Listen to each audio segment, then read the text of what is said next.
Hello there, my name is Sophie and welcome back to my channel. I was really inconsistent with my uploads in September, so it's time for I was going to say weekly reading wrap up. Nope, that's a TikTok thing.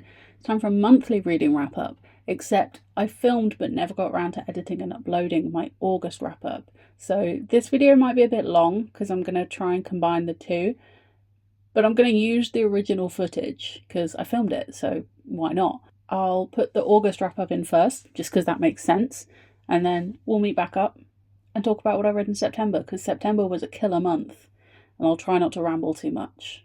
So this video isn't 3 years long, but enjoy footage from a month ago, where I tell you what I read in August. August has finished, so I can now tell you with confidence all the books I finished in August. So I managed to finish 5 books in August. One of them was on my physical TBR, and I also DNF'd another one. I know some people count their DNFs within their reading goal for the year, but I do not. I only count books I've actually finished in my reading goal. According to my whiteboard, my stats for August were that I read 5 books, I bought/acquired 16 new books. Most of that is my husband's fault. 9 of them were his, 7 of them were mine, which added 6 to my TBR total. Some of them were dupes, some of them were books we already own but in a different format, so only plus 6 total, which means my total physical TBR stats for the end of August are 442 books, which, you know what, is not the end of the world. I started the year at 439, and considering I think we're at the point where we've had 91 new books in the house this year, and the TBR at the end of August has only gone up by 3, I'm reading at a fairly manageable level. It would be great if I stopped having new books come into the house so I could actually get that number down a bit, but that's a different question for another day. My average rating for this month was 3.5. which, you know what, I see 3.5 as like my minimum. If it was lower than that, I'd be like, oh, it was a kind of crappy reading month, but I'll take it. We still had 2 4.5 books. We just also had a 2-star book. I spent a lot of August out and about. I think I was home 1 weekend out of 4, maybe 2. It was meant to be 3 though. I drove to a family gathering, which wasn't too far away. It was only an hour and a half drive, but obviously that's a 3-hour round trip. And when you allow for the fact that I listen to books at 1.5, 1.6 speed generally, I listen to more minutes than I spend listening. And then I also did a drive to Wales to go stay with my friend for the weekend, and that was a 4.5-hour drive. So obviously I listened to a lot more audiobook on that day than any other day. So the first book I finished was Then Things Went Dark by B. Fitzgerald. This is a contemporary mystery thriller. It says LGBTQ, but I wouldn't.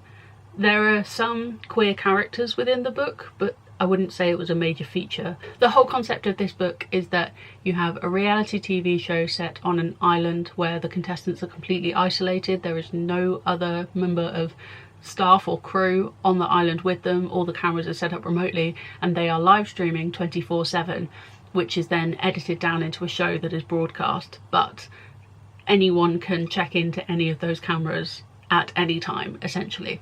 And you put the show is called Iconic, and it's these kind of 6 socialite, semi-successful but want more people who are trying to prove they are the most iconic and to try and gain more favour with the audience. And then 3 weeks in, someone dies, and it's not completely clear how or why that happened. So it's one of those where you can't trust any of the characters. You're looking for ulterior motives from anyone. Most of the characters are kind of unlikable, and if you do like someone, something will come out that kind of makes you feel a bit icky about them. It was a really interesting character study. I rated this book 4.5 stars. I thought it was absolutely fantastic. I didn't realise how much I liked the reality TV show setting of a book. There's a few now that I've read and I've really enjoyed them. B's writing style is just so easy to read. It's really casual, but also really captures characters really strongly, and each character had a really strong narrative voice. But also there's some moments where she writes some really poignant and emotional lines. Her writing style is really, really beautiful and only developing with the more of her books that I read. The only reason I gave it 4.5 rather than 5 is because I thought the ending was lacking a little bit. It was kind of anticlimactic and felt really, really rushed, but otherwise the whole experience was absolutely fantastic. The audiobook was incredible. The narrator of that book, considering it is a solo narrator and there are 6 major characters, she gave them all such individual voices, and the accents were incredible. Sometimes the accents in audiobooks can be a bit hit and miss, but for that they were so good. Then I read The Cornish Village School Breaking the Rules by Kitty Wilson. Now this one feels a bit complicated to explain because I bought this book, The Cornish Village School Second Chances, and despite the fact it has the word second in the title, nowhere does it say on the book that it is the second book in a series. So I picked this out of my TBR jar to go on my 25 in 2025, and I said to myself, whenever the book came out of my mini TBR jar for me to read in that month towards my 25 in 2025, I would then figure out how I was going to read book 1, whether I bought it or I got the ebook or I got the audiobook, and then I would be able to read this. Turns out the book is actually the first book in the series, and only the first book in the series for some reason is included in the Audible Plus catalogue, and it was actually removed from the Audible Plus catalogue in August, so I had to read it at the beginning of the month, otherwise I would then have to use a credit on it. So that is why I read this book. I rated it 3 stars. I thought it was a very average small town romance. I hated the narrator, and I think it was essentially because one of the characters, or the main female character in this book, is a primary school head teacher, and obviously for some elements of this book she is talking to very young children, so she has that very children's TV presenter voice that a lot of teachers of young children have. But it's like the narrator applied that to the entire novel, and I was like, you could tell me that I was listening to a children's book, and if you weren't listening to the actual words I would believe you. But then there was also, she gave the male main character a really unsexy voice, for want of a better word. Like, it wasn't attractive in any way, shape or form. He came across like a bumbling idiot, and I just didn't want to listen to any of his dialogue. It was very off-putting and not very attractive in a romance book at all. And then you get to the fact that, and I'm finding this with, I've just started reading the second book, and I'm finding the same thing with this. With this one, the word lust is used on page 6. And I think that kind of summarises what these books are. They're very much insta-love, well, not insta-love, insta-lust. And then it's just kind of, at least the first book was these 2 people who are clearly attractive to each other, having some elements of miscommunication, but also being morons and not doing anything about the feelings they have when they both very clearly have them, and there's nothing stopping them. It was just boring, I think. I think this was one of the shorter audiobooks. Yeah, it was only 7 hours and 18 minutes, so I got through it relatively quickly, and I was kind of rushing it because I knew that it was going to come off of the Audible Plus catalogue.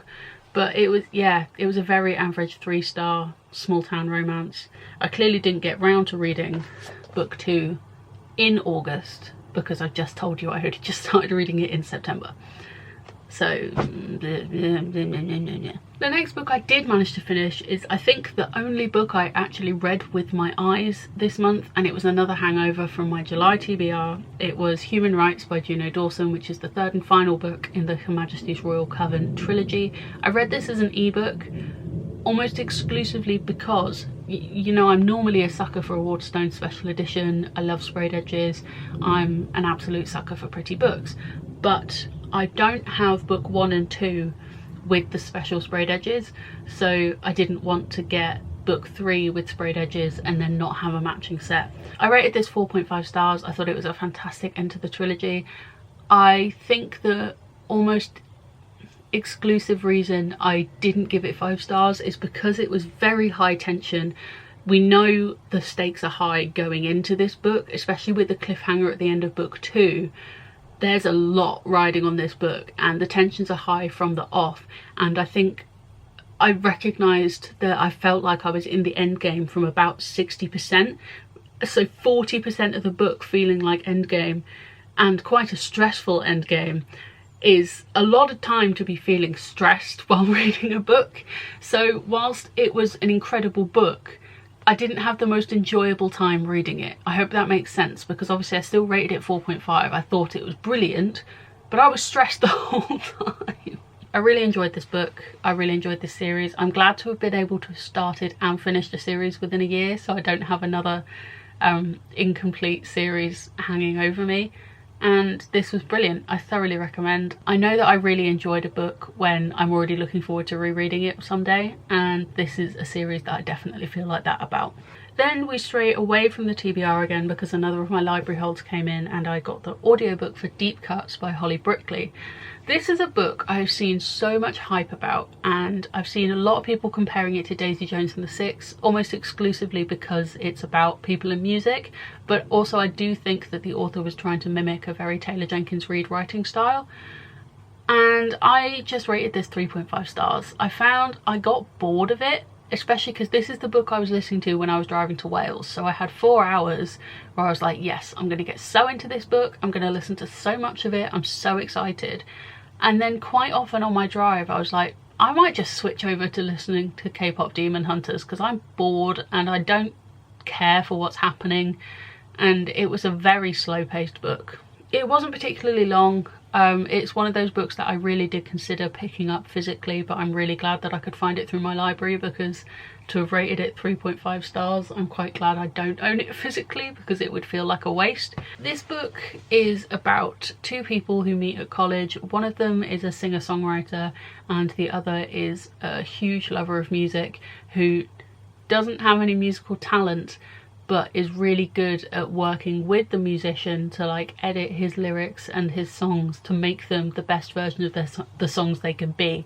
And he goes on to be really successful because of how she helps him with his music. I think this is a debut book, and it's a good debut, but you can tell how much of the influence came from Taylor Jenkins Reid and how much was trying to mimic that kind of literary style of finding beauty and meaning in the mundane, but actually it just kind of felt mundane. I think literary fiction generally isn't for me. It can be very, very hit and miss, and I generally find the genre quite pretentious, and that's fine. It's not a criticism, it's just not something I enjoy. I prefer reading books that are less interpretive. Maybe it's because I'm autistic, maybe it's because I don't love reading critically, maybe it's the trauma of studying books to death while I was at school. I don't know, but I don't love when books aren't completely clear with their meaning, and I know some people do like that, especially in literary fiction, but personally I don't. And I think this book was trying to do that. It was trying to have that kind of pretentious level of, I don't know how to explain it other than somewhere between pretentious and I'm not like other girls and I'm not like other musicians, and it just fell flat. And I still don't really know what the phrase deep cuts means, and I was bored, and the ending was predictable and a long time coming, and I'm glad I don't own it physically. I'm glad I got it from the library, and I'll leave it at that. Then the last book I actually finished this month is one I can actually show you. Though, did I read this physical edition of Every Colour of You by Amelia Mandeville? No, I listened to the audiobook. Of course I did. It was an audiobook month. This is a book that was on my 25 in 2025. I originally bought this book because I used to follow the Mandeville sisters when they made YouTube videos, so I was watching their videos when Amelia published this book. This was a 2-star read for me. I feel like a lot of the publishing decisions confused me because this book is marketed as YA. I'm pretty sure, yeah, it's described on Storygraph as fiction, contemporary, young adult, but the characters are in their last year of university, and perhaps in what year, 2018, when this was published, new adult wasn't as big of a genre, but it was that weird balance of you've decided your characters are going to be older than teenagers, except you're writing them as if they're still teenagers, hence the YA rating, but it's technically an adult book, and it just felt weird. The main storyline is a mental health kind of plot, and even though I know this author suffers with anxiety, I just thought the mental health rep was awful. I know so much of mental health and the perception of mental health and the experience of mental health is subjective, but it just felt very stereotypical to have a character presented in the way he was. And then the ending was really predictable. It felt exactly like, I think it's All the Bright Places by Jennifer Niven. It felt almost identical to the ending of that. The ending was really drawn out. It could have been 30-40 pages shorter, and it just, yeah, it was so average. I would say below average, but I feel mean saying that. It feels very much like a teenager writing their first story, and it could definitely have done with some more editing. It felt quite naive in its narrative style, and I feel icky slating on it now, so I'm gonna stop. But this was a 2-star read for me. Not my cup of tea, but it's another tick on my 25 in 2025, so at least there's that. So those are the 5 books I finished. Then we get to the book I DNF'd in. What month were we in? August. And it was actually my wedding book club book. So I picked Warlock to the Magicborn, or the spinner picked Warlock to the Magicborn by Christopher Stasheff, and I knew nothing about this book. And if I just turned it round and read the back a little bit, I'd have seen that it's actually a bind-up of the first 3 books in the Warlock series. It's book 0, Escape Velocity, which was published considerably after the other books. Then we have book 1, The Warlock in Spite of Himself, and book 2, King Kobold Revived, but they're described as books 1, 2 and 3, even though on every other platform they're described as books 0, 1 and 2. Not confusing at all. So my intention was to read this whole thing in August. Then I realised it was 3 books and I was struggling to get through it, and I was like, okay, I'm just going to treat it like every other series in the wedding library. I will just try to read book 1, and then I'll put the title back on the spinner, and next time it comes up I'll read book 2. But then I picked up the first book as an ebook because reading a 700-page book, this book feels delicate. I didn't want to be trying to hold this book in bed, so I picked up book 1, Escape Velocity, on my Kindle, and it took me, I reckon, a week and a half to get to the 25% mark. I was reading less than 10 pages a night, and that's just not me. So it was actually my husband that said, stop forcing yourself to read this book, just DNF it and go to read something you'll actually enjoy. So I'm calling it a soft DNF because with the wedding library, obviously all of these books are gifts, so I don't want to not read it because it feels rude to the person who gave it to us. I will come back to it, and hopefully I'll be in a better mindset to actually engage with it, and I now have the Kindle book so I can come back to that whenever. But yeah, I want to say I'm annoyed by it, but I think I'm just disappointed that this is the first wedding book in nearly 3 years that I've DNF'd. I finished 2 books on my monthly TBR. I was reading 2 going into the end of August, and I had 2 more that I hadn't even started. So let's call that a 50% success rate in the monthly TBR. Those are all the books I read in August. Wasn't that delightful? I can't remember any of it at this point, haven't edited it, so we'll see how that goes. Now we get on to September. September was my joint most successful reading month of all time. My most successful reading month of this year specifically, but I had 2 months in 2023 where I also read 11 books. 11 books. How did I do it? Audiobooks, that is the answer. Also novellas. I think there are 3 in here. But you know what? In those 11 books, out of the 5 that were on my monthly TBR, I actually didn't finish all of them. In hindsight, I think that was more down to poor planning, because one of the books that was on my monthly TBR was pre-order, which didn't come out until the 25th of September. So I didn't really give myself a lot of time to actually finish it before the end of the month. So even though I didn't finish my monthly TBR, I'm not considering it like, well, I wouldn't consider it a failure anyway, because it's just reading and it's not that deep.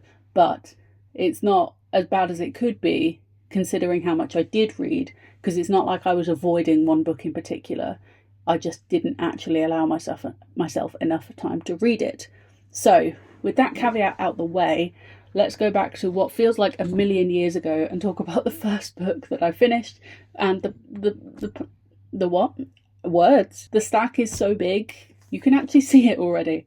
This was a book that came out in August, and I didn't get around to finishing it until September, as is what happens every month. This is A Beautiful Evil by B. Fitzgerald. It is a reimagining of the Greek story of Pandora, which I didn't really know anything about. I don't know if I know more about it now, because I don't really have anything to compare it to. I think with the other reimaginings I've read from this author, I was vaguely familiar with this concept of the original story, so I had something to compare it to. I rated this 3.5 stars. I liked the characters and I do like Bee's writing style, but I did feel like the plot was a little bit directionless. I don't know if the directionless plot was a little bit intentional as a reflection of Pandora's mental state and what she was kind of feeling and thinking, but it just felt like, okay, everything feels really high stakes. This feels like it could be like Endgame, and I'm 30% of the way through the book, so it felt a little bit mispaced, perhaps is the way to think about it. So it made it slightly more challenging to read, but I did really enjoy it. I love this edition, and I do love Bee's writing style, so I'm excited to read more of her work in the future. Next up we have, I think this was another hangover from my August TBR. This is The Cornish Village School Second Chances by Kitty Wilson. I gave it 2.5 stars. I like these characters more than I liked the ones in the first book, but it dragged out for a really long time. It felt really unrealistic and things were a little bit too convenient. I do own the third book in the series and I'm going to read it just because this was so fast paced and so easy to read. This wasn't my favourite. Then this is an audiobook I started in August and didn't finish until September, Godkiller by Hannah Kaner. This is a book I picked up because one of my bingo board tiles for the year was my husband picks my book, and he picked this one, and I rated this 3.5. I think it had a lot of potential, but I didn't quite get behind the characters. They were quite morally grey, and not that I need all my characters to be clean cut. I like them when they're nuanced and feel like real people, but I just feel like I didn't know what their intentions were, so I felt it difficult to get behind them. 3.5, my husband loves this series, so I will continue the series, and I do think I will enjoy it more as the series goes on, and I think I would probably enjoy it more on a reread. Then we have another one of my 25 and 2025 books for the year, which is middle grade. I would call it a short story. I'm pretty sure the audiobook was only like 5 hours long, but that is The Boy at the Top of the Mountain by John Boyne, who is the author of The Boy in the Striped Pyjamas. This was a weird one because it felt really significant because it's about World War II from a perspective that you don't, or personally I haven't seen or read a lot about. It's about, technically he's a little French boy, half French, half German boy, who loses his parents and then gets sent to live in Austria with his aunt, who works as a housemaid in the home of the leader of Germany during World War II. It was interesting to see it from that point of view. I rated it 4 stars because it felt important, but I didn't particularly enjoy it because it was written from that point of view. I think it was intentional, but yeah, it was a really interesting read, and especially at a middle grade, YA middle grade age range, it's very accessible. I think this is the kind of book that I can see being studied in schools, but as I'm not studying it in school, I enjoyed it more than I would have if I was studying it. Then we get to my first pre-ordered new release of September, and that is Fearful by Lauren Roberts. This is hopefully the final novella within the Powerless universe. There was a guide that I saw I think I saw the author post saying, like, you read these chapters and then this chapter from Fearful and then these chapters from Fearless. I actually rated this 5 stars, considering I rated Fearless 2.5 stars. But this is the first book in the Powerless series that I've given 5 stars, and I think it's because I was going to say Caden and Pi. Paden and Kai aren't there. They are not the main characters within this book, and I think that's why I enjoyed it more. I think this felt more interesting because it wasn't about the most stereotypical dystopian fantasy characters. Not dystopian. It does feel a bit dystopian though. It just feels less stereotypical and less like predictable romance and weird incest. There's still a bit... It still follows the same events, so there's still a bit of weird incest. I found this story way more interesting, and I found Kit as a character way more fascinating than either Paden or Kai. So yeah, I really enjoyed this. The audiobook was fantastic. I'm intrigued to see what Lauren Roberts does next when she steps away from the most stereotypical fantasy romance there is to exist at the moment. Then we had the last of my hangovers from my August TBR. This was another August release. The last book in the Tomes and Tea series by Rebecca Thorne, Alchemy in a Cup of Tea. And I rated this 3 stars, literally the most middle of the road rating I could give it. I think my problem is that I don't really like cozy fantasy, and this whole series is cozy fantasy, because for me it just feels too low stakes and it just doesn't feel like there's enough of a plot. There's stuff going on, but it just doesn't feel significant or important enough, especially when book 3 was left on such a good cliffhanger. I was like, oh my god, finally we're going to get some tension, and then the whole thing was resolved by chapter 3. So yeah, I just found I kept getting bored. And that's not really what we want from our books.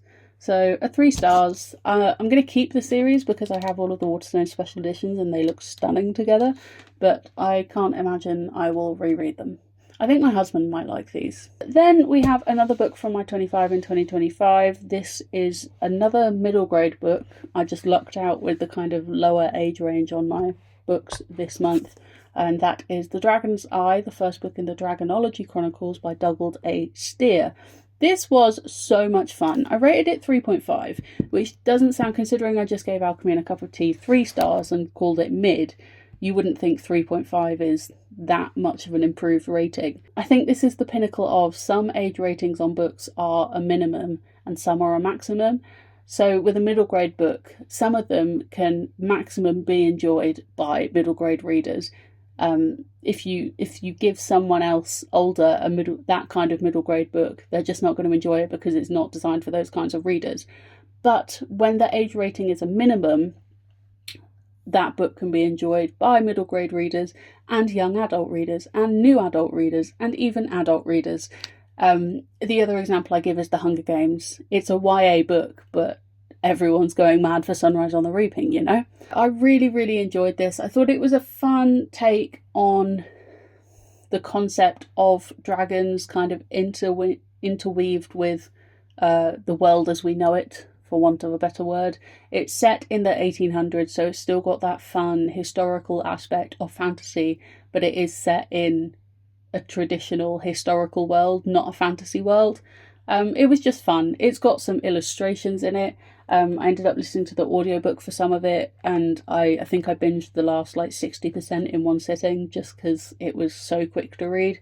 It's not so easy to get my hands on. I did actually look into reading the rest of the series, but I don't think I'm going to be able to get it. I think it's out of print is the long and short of it. But I recommend reading some middle grade fantasy if you want something easy and something that could reignite your love of reading, because they're designed to be easier to get through and a lot of the time they're really fun. Then we got on to my wedding book club book for the month, which was Harry's Game by Gerald Seymour. This is described on Storygraph as a crime thriller.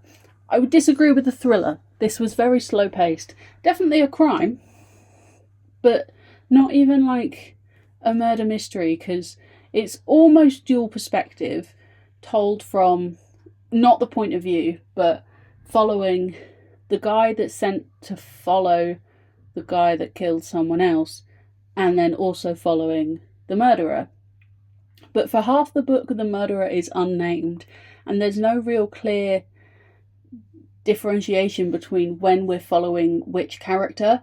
And I listened to this one as an audiobook. Again, it might have been that my brain wandered off and I wasn't concentrating particularly, but I did find it difficult to know when the transition was between talking about one character and talking about another.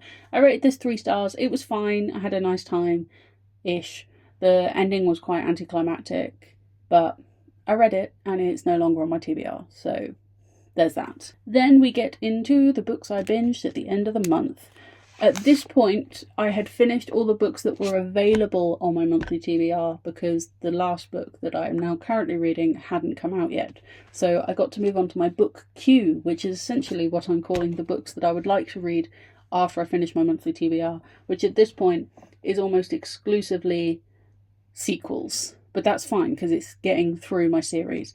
And I did manage to finish a series because I read the prequel novella that goes with Her Majesty's Royal Coven, Queen Bee by Juno Dawson.